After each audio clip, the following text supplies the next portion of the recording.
Assalamualaikum warahmatullahi wabarakatuh. Perkenalkan, nama saya Iwan Jaya Bakti, NPM 18312074. Di sini saya akan sedikit menjelaskan tentang transformasi teks intro data struktur. Memahami vektor dalam matriks. Pengantar bab ini telah membahas tentang dalam mempresentasikan data teks dalam bentuk matematis. Dua struktur data yang paling populer digunakan dengan data teks dan vektor matriks. Sekarang kita akan melihat masing-masing struktur data tersebut secara mendetail. Vektor adalah larik angka satu dimensi di mana setiap angka dapat didefinisikan dengan indeks masing-masing vektor. Biasanya dipresentasikan sebagai kolom diapit oleh tanda kurung seperti yang ditunjukkan di sisi ini.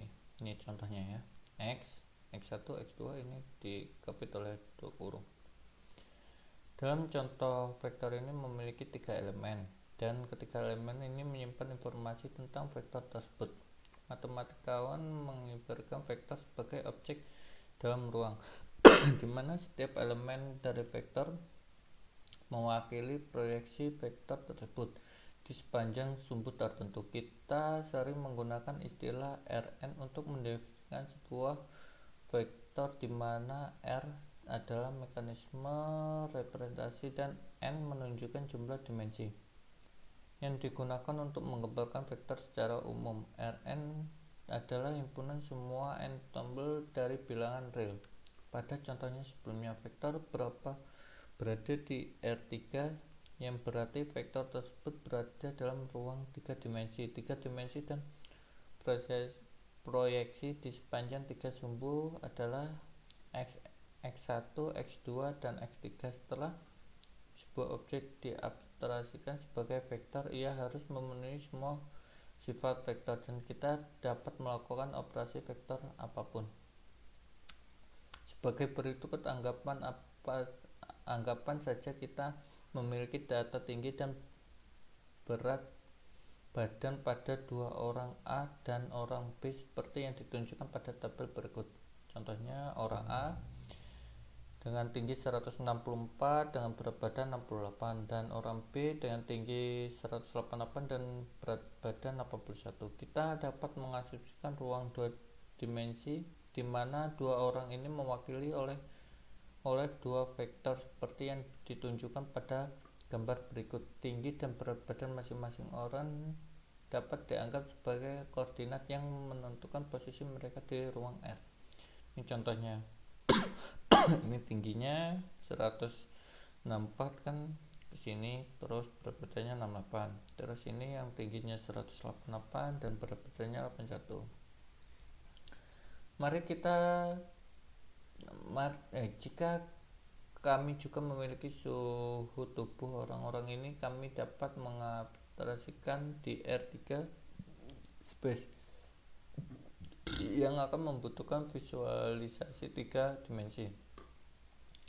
Vektorisasi mungkin kita untuk menganalisis subjek dengan menggunakan properti vektor dan operasi seperti besar kemiripan, ketidakmiripan, dan sebagainya. Meskipun memvisualisasikan vektor dalam ruang lebih besar dari R3 tidak mungkin dilakukan secara manusiawi. Semua sifat vektor berlaku untuk semua dimensi ruang, dan oleh karena itu kita tidak dibatasi oleh jumlah fitur dari subjek yang diberikan mengubah data menjadi vektor. Semua ini sangat jelas, tetapi bagaimana hal ini akan membantu kita dalam analisis teks? Kita telah membahas tokenisasi di bab sebelumnya, yaitu di bab 3. Membangun kosakata NLP adalah A. Dokumen teks yang diberikan tokenisasi diabstraksikan sebagai vektor dalam ruang dimensi, di mana setiap dimensi sumbu dalam ruang tersebut berhubungan dengan token unik dari dokumen tersebut. Proyeksi vektor sepanjang sumbu koordinat yang diberikan akan menjadi jumlah token unik itu unik dalam dokumen teks. Matriks adalah perluasan dari larik. Mereka adalah array persegi panjang angka di mana masing-masing nomor diidentifikasikan oleh dua indeks seperti vektor matriks yang dipresentasikan dengan menggunakan kurung siku. Tetapi matriks memiliki baris dan kolom seperti yang ditunjukkan sebagai berikut. Ini baris 1, baris 2, ini kolom 1, 2, 3 di dalam kurung ya. Sebuah matriks dengan tinggi M dan lebar N dikatakan dalam Rmxn. Matriks sebelumnya termasuk ke R3x2. Dalam konteks analisis teks, matriks sering digunakan untuk mempresentasikan dan menganalisis data teks. Biasanya setiap vektor dokumen dipresentasikan sebagai sebuah baris matriks. Dalam sebuah contoh berikut, kami telah membaca 3 dokumen kecil. Dalam sistem kami telah menggunakan modul Confluencer dari perpustakaan Sclair untuk mempresentasikan data ini dalam matriks format matriks.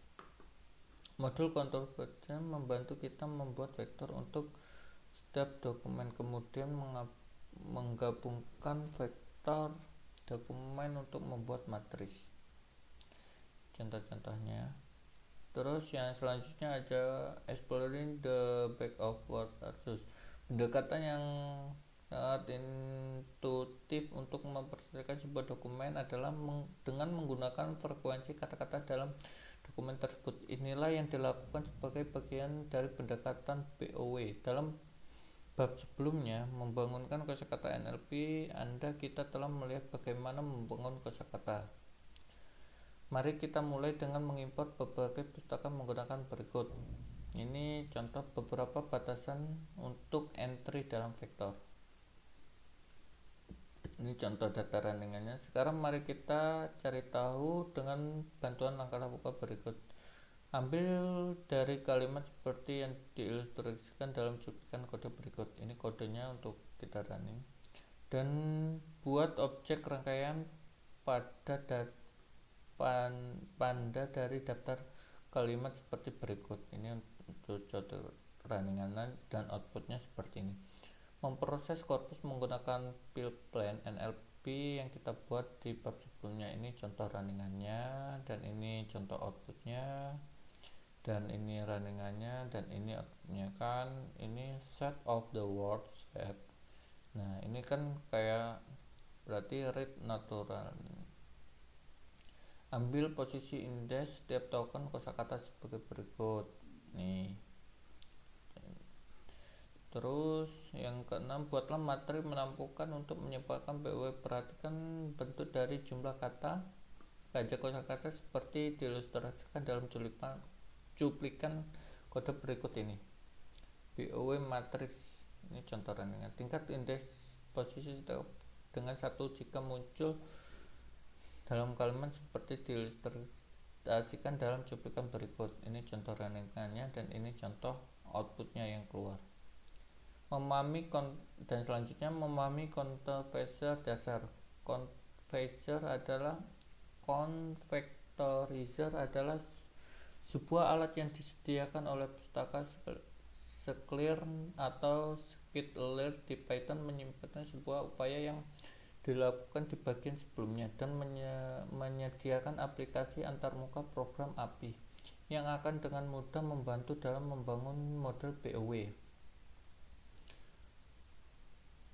Nah ini, mari kita lihat bagaimana cara untuk menginstalisasi Confluencer dan memasukkan kata dalam blok kode berikut. Ini programnya nanti kita ketikkan di CMD atau mana, di Google Colab juga bisa.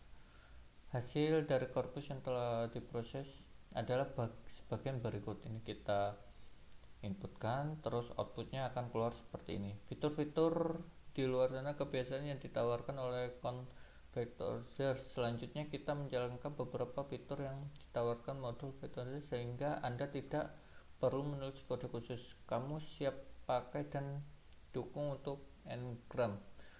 Confluencer menawarkan banyak fleksibilitas dalam hal penggunaan kamus kata yang sudah ada sebelumnya. Alih-alih membuat kamus berdasarkan data, ini menyediakan opsi untuk memberikan tanda teks bagian juga bersamaan dengan penghapusan stop words. Di dalam latihan mencoba sebelumnya, Anda telah diminta untuk membuat BOW menggunakan bigram dan trigram. Ini contohnya nanti ini yang keluar. Terus untuk fitur maksimal, nah seperti ini, dan ambang batas min df dan max df. Nah seperti ini. Terus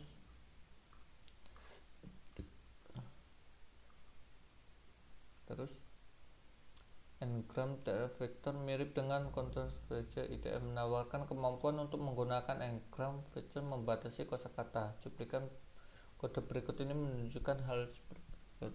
Nah ini untuk contoh runningannya, ini outputnya. Mungkin itu sedikit penjelasan dari saya, dan ini hampir mirip-mirip. Vulkan sendiri satu panas ini hampir mirip-mirip semua. Itu mungkin penjelasan dari saya. Mohon maaf jika ada kekurangan atau kata-kata yang salah yang saya jelaskan dari transformasi teks intro data struktur. Saya ucapkan wassalamualaikum warahmatullahi wabarakatuh.